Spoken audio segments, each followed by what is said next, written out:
नमस्कार मित्रांनो, आजच्या व्हिडिओमध्ये आपण एक अत्यंत महत्त्वाची माहिती पाहण्याचा प्रयत्न करणार आहोत. तो जर पाहिलं तर जे काही 7-12 वरती नावं नसलेल्या कारणानं अनेक शेतकऱ्यांची कर्जमाफीमध्ये वंचित राहिलेले आहेत. काय झालेलं आहे की त्यांच्या नावावर पूर्वी जमिनी होत्या, परंतु नंतर त्या त्यांच्या मुलांच्या वगैरे नावावरती ट्रान्सफर झाल्या. त्याच्यामुळे आता त्यांचं नाव कर्जमाफीमध्ये आलेलं आहे, परंतु त्यांचं जे काही 7-12 वरती नाव नसल्या कारणानं त्यांचा फार्मर आयडी हा बनू शकलेला नाही आणि त्याच अनुषंगानं त्यांची सध्या ई-केवायसी वगैरे असेल तर करता येत नाही.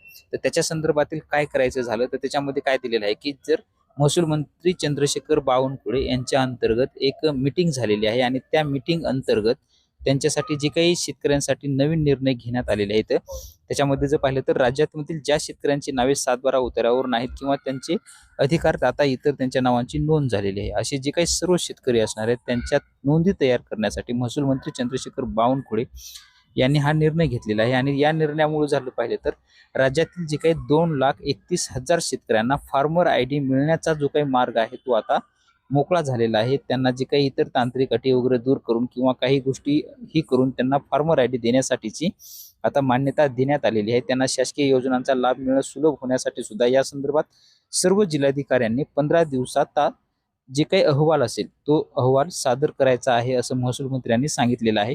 जर तुम्ही पात्र शेतकरी असाल, तुमच्या नावावरती जमीन नाही, तुमचा फार्मर आयडी नाही आणि तुम्हाला जर लाभ मिळण्यासाठी अडचणी येत असतील तर तुम्ही तुमचे जे काही तालुक्याचं सहाय्यक निबंधक यांचं तहसीलमध्ये एक ऑफिस असतं त्या ठिकाणी तुम्ही जाऊ शकता किंवा तुमची जी काही बँक असेल त्या बँकेमध्ये जाऊन तुम्ही तुमचं ती माहिती देऊ शकता. सहाय्यक निबंधक ऑफिसमध्ये सुद्धा जाऊन तुम्ही ती माहिती तुम्हाला द्यायची आहे. यामध्ये बैठकीमध्ये जे काही संपूर्ण आमदार वगैरे खासदार बाकीचे सुद्धा उपलब्ध होते. त्याच्यामध्ये संपूर्णमध्ये उपस्थितीमध्ये हा निर्णय घेण्यात आलेला आहे.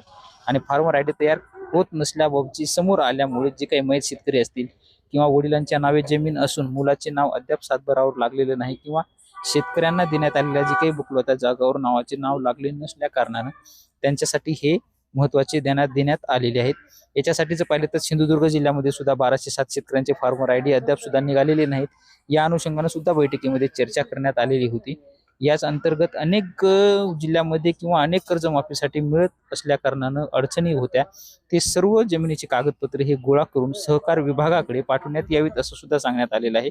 याच्यासाठी जे काय असेल तर 7-12 असेल किंवा इतर जे काही नावं असतील ते कागदपत्र देणं गरजेचं आहे. यासाठी एक स्वतंत्र फॉर्मॅट हा तयार करून सर्व जिल्हाधिकाऱ्यांकडून तो वाटप करण्यात येईल किंवा तुम्ही स्वतः डायरेक्टली सहकार निबंधक या ऑफिसमध्ये जाऊन तिथं कागदपत्र हे 15 दिवसाच्या आत जमा करायचे आहे. तो अहवाल सहकार विभागाकडे जाईल आणि तुमचे जे काही फी असतील जमाबंदी आयुक्त वगैरे असतील त्यांना सुद्धा निर्देश देण्यात आलेले आहेत. लवकरच जिल्हाधिकाऱ्यांची बैठक घेऊन याबाबतचे निर्देश सुद्धा आणखी निर्गमित करण्यात येणार आहेत असं सुद्धा कृषी मंत्री दत्तात्रय भरणे यांनी राज्यातील सर्व शेतकऱ्यांचा अचूक डेटा तयार करून सर्वांगीण अधिकृत यादीवर आणलं जाईल असं सुद्धा त्यावेळी सांगण्यात आलेलं आहे. त्याच्यामुळे जे काही पात्र शेतकरी असून सुद्धा लाभासाठी त्यांना कर्जमाफी सद्यस्थितीला मिळू शकत नाही अशा सर्व शेतकऱ्यांना कर्जमाफीचा लाभ मिळवून देण्यासाठी शासन स्तरावर विशेष प्रयत्न केले जाणार आहेत असे सुद्धा यावेळी सांगण्यात आलेले आहे. तर शेतकरी बांधवांना एकच विनंती आहे की जर तुमचं कर्जमाफीमध्ये नाव असेल, तुमचे फार्मर आयडीचा तुम्हाला एरर येत असेल तर तात्काळ तुम्ही जे काही तुमचं तालुका स्तरावरचं तहसील ऑफिसमध्ये एक सहाय्यक निबंधक यांचं ऑफिस असतं त्या ठिकाणी जाऊन तुम्हाला तुमचे कागदपत्र वगैरे सगळे जमा करायचे आहेत किंवा तुम्हाला जो काही अडचणी येत आहेत तो तुम्हाला तिथं सादर करा. त्यावर तुमचा नक्कीच तोडगा काढला जाणार आहे. अशा पद्धतीचे एक महत्त्वपूर्ण अपडेट आहे ते आपण देण्याचा प्रयत्न केलेला आहे. अनेक अशाच अडचणी असतील तर त्यावरती सुद्धा आपण व्हिडिओ बनवण्याचा प्रयत्न करतो. तुमच्याच काही अडचणी असतील तर नक्की करा आणि चॅनलला मात्र सबस्क्राईब करून ठेवा. महत्त्वपूर्ण अपडेट आपल्या चॅनलवरती येत राहतात. भेटूया नवीन माहितीसह नवीन व्हिडिओमध्ये. धन्यवाद.